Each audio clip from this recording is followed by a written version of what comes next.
দেশের বাইরের football, Real Madrid ছাড়ার 10 মাসেরও কম সময়ের মধ্যে আবারও ক্লাবটির কোচের দায়িত্ব নিলেন French football great Zinedine Zidane. বরখাস্ত হয়েছেন সান্তিয়াগো সোলারি। 2022 সাল পর্যন্ত ক্লাবটির সাথে চুক্তি করেছেন জিদান। দল পুনর্গঠনে একচ্ছত্র ক্ষমতা থাকছে তারই হাতে।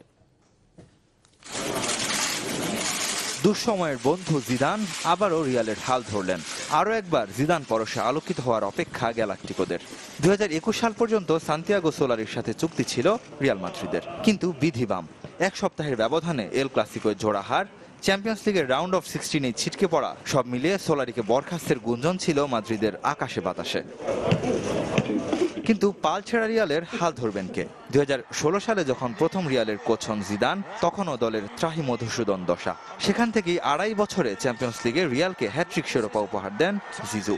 তাই তো জিদানকে ফেরাতে ফ্লোরেন্তিনো পেরেজের ছিল সর্বোচ্চ চেষ্টা, যেখানে সফল ক্লাব সভাপতি। বিশ্বের সেরা কোচ রিয়াল মাদ্রিদে ফিরেছে। ক্লাবের পক্ষ থেকে আমি জিদানকে ধন্যবাদ জানাতে চাই। আশা করছি দলে প্রাণ ফিরবে।